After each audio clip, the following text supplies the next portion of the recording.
l'orchestre Afrise International de Taoulé Rochereau. Et elle est aussi actrice de théâtre. Elle a travaillé avec le Minzoto Wela Wela dans les opérettes Takinga et Milesi. On applaudit très fort Isa Lafleur. Merci d'encourager notre maman Isa Lafleur.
Nous préparons l'arrivée du gouverneur dans 2 petites minutes. On va nous faire signe. Alors, excusez-moi de faire moi prêche mon robe parce que mettre les cérémonies, il faut égayer un peu les gens. Yenangai, Toza, Touta, originaire, il y a un quartier Moko où il n'y a pas de musique. Et Botambouma, et Ngoba Yolo. Est-ce qu'il y a un Dallas, au Cosité. Yenangai, Tozaki n'a pas mis Boumoko la décennie 80, non 70. Tozo qui déclare, Yé Alingi Katanga qui déclasse. Pour qu'un jour, n'a pas de coloro. Est-ce qu'il y a un Azor la vérité, les Razagilé qui n'a pas pitché, n'a pas coaché, les lots Rouf Moutanganga. Numéro 1, vous pouvez dire Maboko. Le prix, les premiers de l'école, les prix, les premiers de l'école. Si vous voyez comment papa est pas rébellé, basta rébellé dans la famille, mais en tant que moi à Paris, moi en France, aïe de l'oyo, pour tous la reconnaissance, il y a Ndeko. Oyo, parmi Bisso, Azalaki Nabiso, Asaka Nabiso, mais nous avons tombolié, Azako Konza, ville à Kinshasa, puis les loyo sous une partie Oyo, Noli, on va expliquer au ACP, et c'est une reconnaissance à Boyer, comme on dit, on est mieux servi que par soi-même. Alors, le soi-même est abyssaux. Nous avons RTL annonce, après la taille, RTL. Non, on passe à la terminaison. Rouf Moutanganga Outikoloba, journaliste monnaie, la voix la plus écoutée. Ce qui a lobby, surtout au Yoba. Outikoye, il s'appelle Somakamoué, ACP, de commis, Awa, Bissonio, Sobana, Paris, Bana, Bruxelles, Bana Lola, Bana Yero Pombi, Bato Putani, Awa, journée à l'élo, journée pendant événement, et donc, Baleki, Bandeko, Petite Sœur, Bankana. Tukutani lelo awa tomona na kala tozozela mokonzi aya amona biso ndenge tolinganaka awa ndenge pe tolingi ye yamona na ye itaki yaya namona ndenge nini baleki famille ndenge tokoyamba mokonzi ya mboka na biso ndenge toza kosoutenir ye makasi awa Boutanganga ok à terminaison. Merci, Juna Janana, qu'on applaudit très fort, s'il vous plaît. Voilà, on est présent en action. Papa est bastard, mais il y a un master, Jolouana, Nabana Yolonia Soto. Merci, RTL. Normal. Loké que Zaligaka, au moment massage, Kaka, la zone immobilière. Merci. On l'applaudit très fort, s'il vous plaît. Entre nous, tout ça va là. Noli Tambo, s'il vous plaît. Le micro. Ça démarre, le temps de qui est ton agité. ACP, ton disaki est ton disaki. Alors, Bissopé, Tozana et Sémolele, Romona, place Otovati et Zapé à Kotoda. C'est-à-dire la continuité, Makama Kitoko, et Zap pour continuer, et Zarabi sont ensemble pour la victoire. Donner la chance à tout le monde, donner la chance à la diaspora, donner la chance surtout à la jeunesse pour la expertise Nabiso, Namboka, Mboka Nabiso, la République démocratique du Congo. Messieurs, dames, nous vous prions de bien vouloir vous lever s'il vous plaît. De Télémi, Ponatoyama, l'autorité morale, l'excellence, Jotini, Maka, Ngobila est parmi nous. ACP, viva! Viva! ACP, viva! Viva! ACP, viva! Viva! Viva! Viva! Autorité morale, il est là,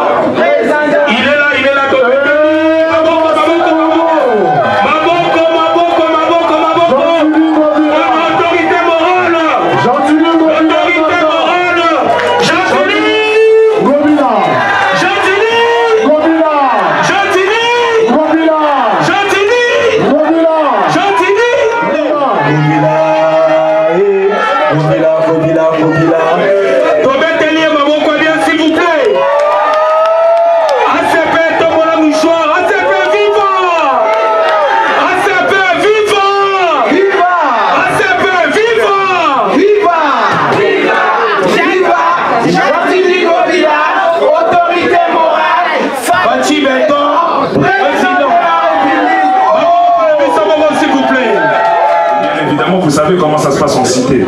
Souvent, quand on n'est pas fort d'esprit, on fait beaucoup de bêtises et on dérive. Du coup, vers mes débuts, j'ai un peu dérivé, mais heureusement, mon père, il était là pour me recadrer. Du coup, à l'âge de 18 ans, j'ai créé mon association. J'ai créé mon association parce que je voulais m'intégrer dans la vie politique de ma ville. Et en créant mon association, je me suis aperçu que... S'il vous plaît.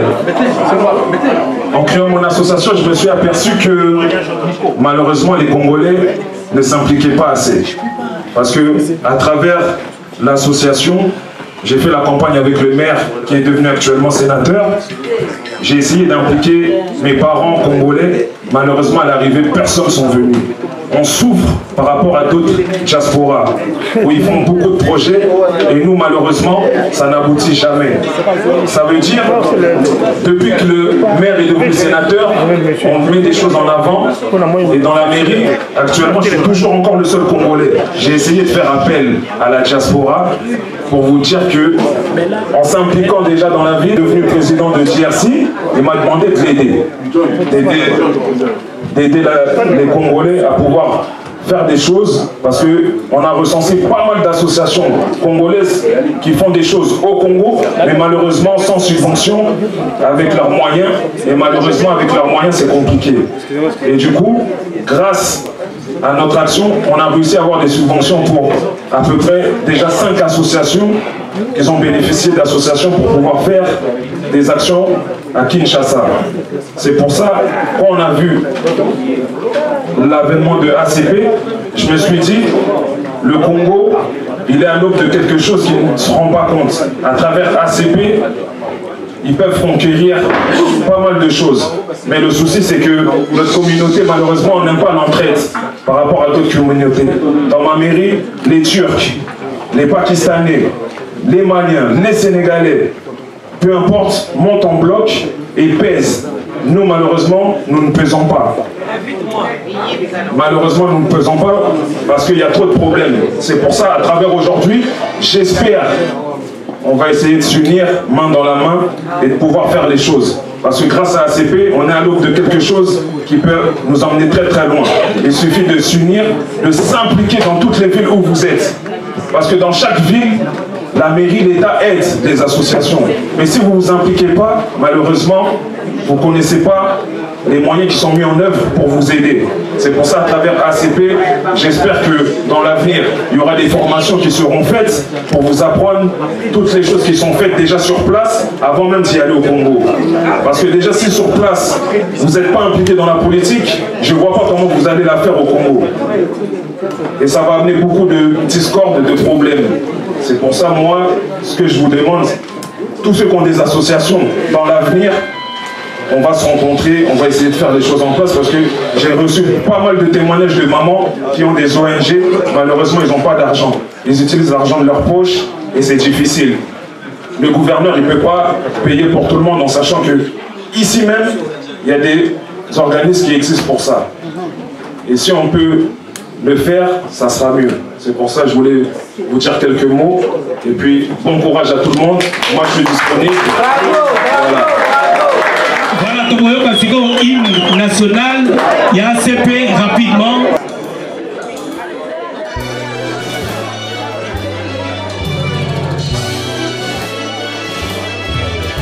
ACP, parti des vaillants. ACP, parti des battants. Alliance des Congolais progressistes. Nous jouerons avec loyauté. Nous jouerons le deux pour les deux. De toujours bien protéger ta renommée.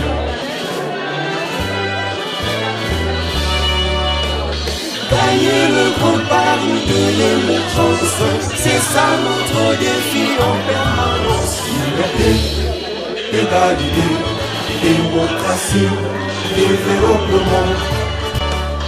À nos vaillants soldats partis en guerre, de l'amour sacré de la patrie vous commande. Farcez et le bon, ne jamais baisser les bras.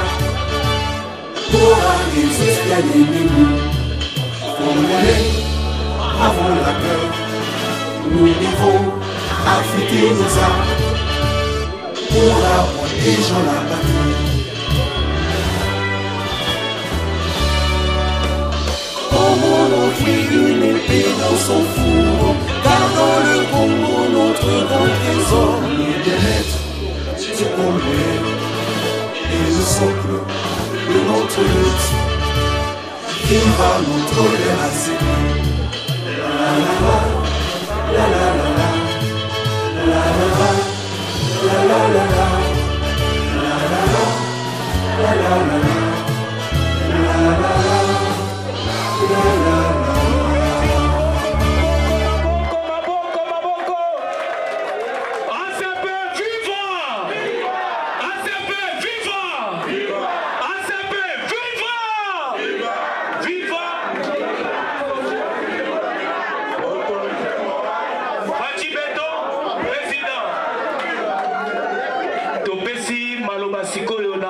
Autorité morale, son excellence Gentini Maka Gobila. Et puis maman, j'aimerais vous remercier tous, mais pour la circonstance, j'aimerais quand même parler à Linda. Ça vous arrange? C'est beaucoup mieux, hein? Oui. Comme ça,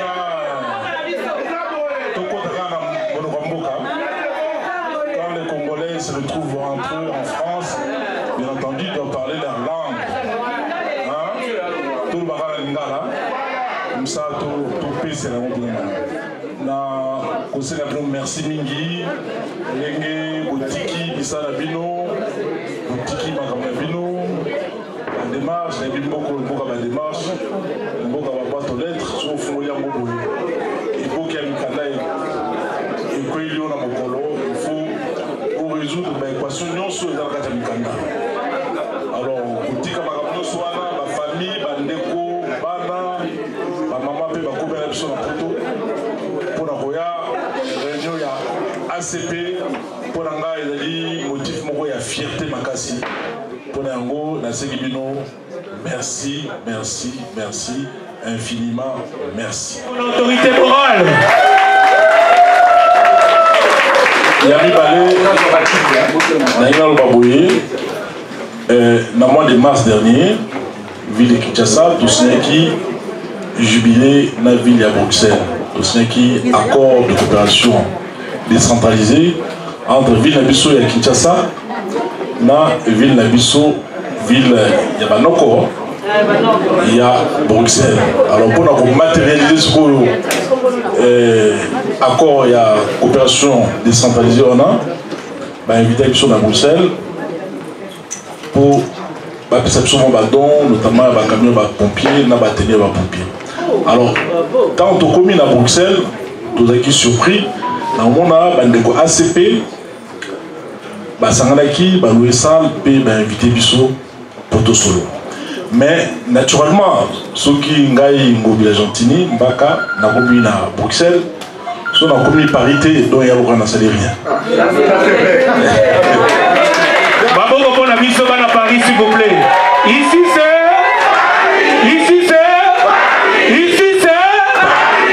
On ne parie pas à Paris. Ici c'est Paris. On a commis Bella, on a commis Awate. Ici, tu mets ta prose, tu mets ta caillou, tu manibat, banini. Bagardinage pour le battre. Si on a commis à battre, les gens vont enseigner naturellement, il fallait la komawa, na kutana bino, bandeko, baleki, na monde ba famille bazaliawa, mingi baliawa, baza ba kulutangai, ba yambainga ta na komakiawa depuis les années 80. Il a 20 ans, ba Roger baliawa, mkuba fede azali encadrement, Alessandra Deni à Obwaka, Anderson Kalema, expliquer Ganeni, Basala Kinduki, et puis encadrer Ngapé, Deni, il y a Okota Kilas. Et plus tard, il y a aussi un solo, dans cette société, Ndenge na Ndenge, Bandekopé, Bazumi Sala, Ndenge na Ndenge, et puis de Ozouana. Alors, wana eli histoire na biso bana Paris. Na koki ko wanga na ngote pe ezali histoire moko eza gravé na kati ya motema na ngai. Nzambe moko. Voilà. En tout cas, merci mingi. Ndengi boye Emile, na moni jeune photo de Talangai avec beaucoup d'admiration, il a toujours cru en moi. Depuis, Tozaki Awa, il m'a toujours poussé. Il a toujours cru en moi. Donc pour Langai, c'est mon micro monae. Awa na kati ya réunion ACP. ACP et Salamaki, na Kinshasa, na vision d'abord. C'est une grande vision. Et bah ça n'a pas tout ça là bango. Babi na biso il faut tout ça là. Dans ça la partie. Vous avez là, c'est pour la motivation il y a ACP ndenge vote. Genèse ya mo. Ma passer au ensemble là on va bino. Il faut tout ça la partie pour la soutenir. J'ai des messages ici, Nancy Bamsou, Nancy Lanzebnon. Nancy, je Nancy. Oui, tu serais dans le lobby là. Oui, pour nous soutenir, Tata Mokondi, la misala nyonso ya sali, la misala ko azali ko sala, pe na oya ko sala si. Ok, voilà, azali de ko. D'ailleurs, on soutient la ceux qui essaient de faire la partie pour nous soutenir, on va nous makasi. Comme ça qu'il y a dans sa partie. La partie on va bien biso, car la révélation, habitant tout ça l'amour et l'amour peuple mort ça va dire. Donc beaucoup comme mobimba, nzambe moko a ça la propagande. Et puis tant tout bandit, mais vraiment on dirait tout le monde donc Mikolo Nyonso, donc on a parti par jour, au moins 10 000 personnes au compte de la partie. Tous les jours, comme lundi, 10 dimanche. En 6 mois, il y a une adhésion qui a enregistré plus de 1 500 000 personnes à côté de la partie. Car à la Kati, il y a quelque chose. Tobeteli Maboko, s'il vous plaît. Et 50. Kaka, la Kati, il y a ville de Kinshasa. Sans compter, Badum Soussou, Bapis Bandakongo, Naba Kisangadi, Naba Lumbashi, Naba Bounia, Naba Mbandaka, Naba Congo Central, Matadi, Naba province Nyonso, Bapis Bandakongo, pour na Ezala, bureau et ACP. Vraiment, Nzambe a constaté. Avant, là c'est lancé, d'abord on a tata mon premier. Au cours du temps là, vision, bisous d'aujourd'hui, la base de Nzambe et tout ça là-bas. À Nzambe a constaté, il faut au banda. C'est comme ça que, dans le Baki, que ACP ACP ndenge salamaki ezalaki na soutien ya Tata Mokonzi pour le bas Kambo ndenge ezali eza boye te tozali fier ya koloba yango parce que pamba te bato mingi baza koloba lokuta biso toyebisa mo vérité parce que ndenge toali awa tozali famille toyebani bizaleli banda bomwana toyebi moto na moto esika akola esika baboti na bazali ata bakufa bakuta bango quelque part eza boye te so baza na bomoi bamosusu bakomaka na France bamosusu baza nano na Congo na Kinshasa généralement bayebi espoir na bango mingi baboti baza na Kinshasa espoir na bango mingi eza epa na biso bato tozala na poto eza boye te alors bato mingi baza koloba makambo ebele so otali position na bango esika bauti toyebi te esika bakola toyebi te esika bavanda mpe bizali na bango esika bamesana toyebi na biso mpe te bayeka na discours ono boye te ata baza kosala mokonzi akosala makambo ya kitoko ndenge nini baza kondima te yango na révélation eyaki il faut tout soutenir ye ntina suka. Alors, pour l'exemple, depuis la guerre, et maintenant à l'Est, il y a Congo, dans le Nord Kivu, dans le Sud Kivu, il y a des Soudan, il y a des Soudan, il y a des Soudan, d'accord aussi? Il y a des Soudan. Côté, il y a Ituri. Il y a Ituri, aéroport où les Boga. Et ça, pendant 18 ans, aéroport voilà, balo zo ba minéré, ba kela nango na mboka na bango. Ba tonga mboka na bango. C'est-à-dire que dans le mois de février, le 12 février, ndé ba soda na biso ba récupérer aéroport wana. Et ezongi na mboka na biso. Yango wana aéroport de Boga. On a internet bon. Yango bomoni bazongi les sous guerre. Parce que tout cas, on va vivre. La zone de guerre. Mais on ne va pas soutenir la Domoromiso. On ne va pas soutenir Tata Mokonzi, la politique va dans la carte armée. Et dans le pays, ça va Malam, Fruit Toko, et moi là, va faire des Bazali, qu'on pousse à l'ennemi. Les postes, les gars, qui sont dans le sous baquet, au baquet, na Minduki, mais la munition en haut, ils ont un côté. Donc, de qui c'est mon temps?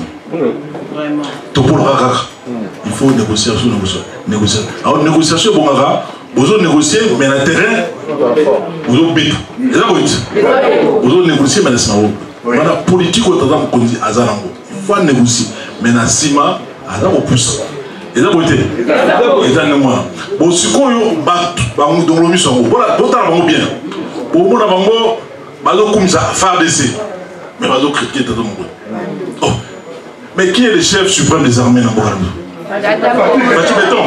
Fatih Béton.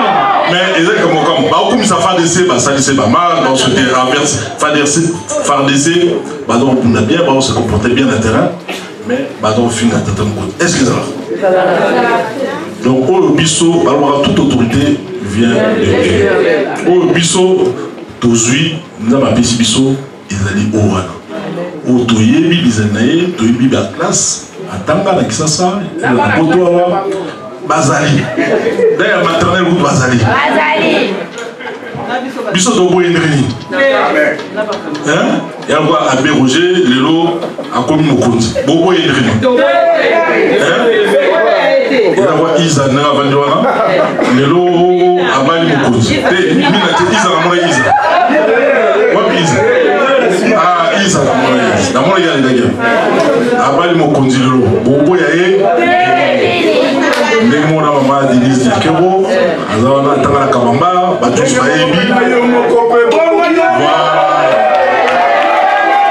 Donc, biso netoya sima ya Fatih Béton. Ata ba kena biso ndenge toza sima na ye, ba matete sima na ye tokolomo.